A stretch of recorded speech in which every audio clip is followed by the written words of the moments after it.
Cragi Valentine.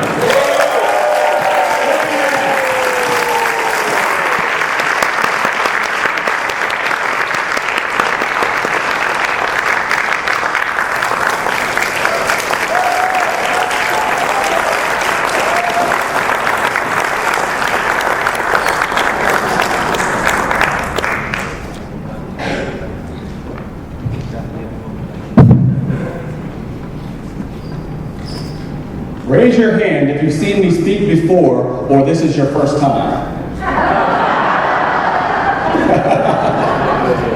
I know one person who's seen me speak before, and that is Miranda. And because when Miranda gave me my name tag, she said, "I hope it fits." Now let me explain this to you. When I was in Vancouver a few years ago, they gave me a name tag. And I don't know how big they thought I was. But they gave me a name tag that hung down here.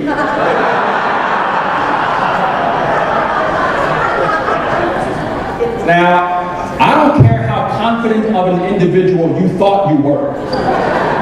You're going to be somewhat self-conscious if all weekend long people come up to you and they say, "Hey, Greg, how you doing?"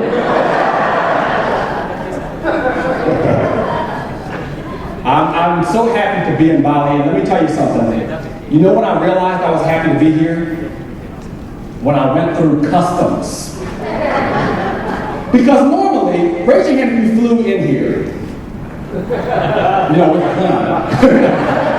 But usually when you go through customs, what happens?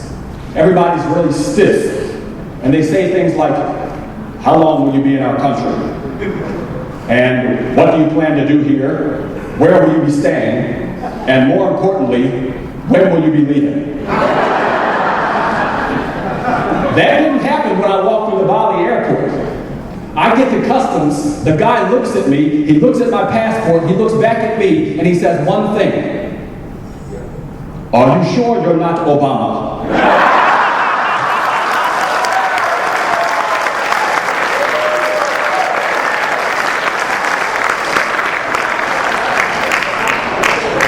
I said, "Would it help if I was?" He said, "We'll let you in." I said, "Well, yes, we can. I have no problem." I got to be honest, I've been on the road quite a bit. And 3 years ago, when my daughter was 6 years old, she decided to write me a note because I've been gone a lot. And the note says, "Dear Daddy, I miss you. You are the best daddy in my whole family."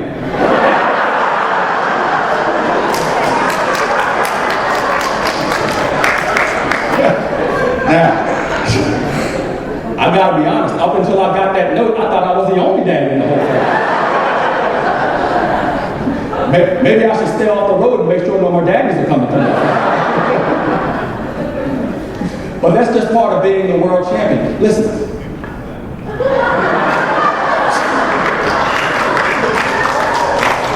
Being the world champion is a blessing and a curse. You said it.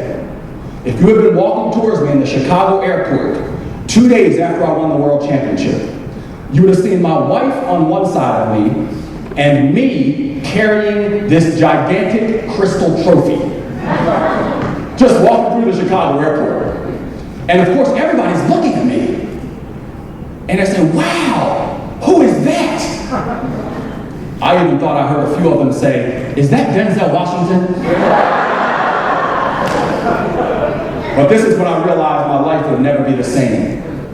This petite lady in a pink dress runs up to me in the middle of the airport. Everybody's watching. And she starts reading the bottom of my trophy. And she says, 1999 World Champion of Public Speaking. Wow! Say some things.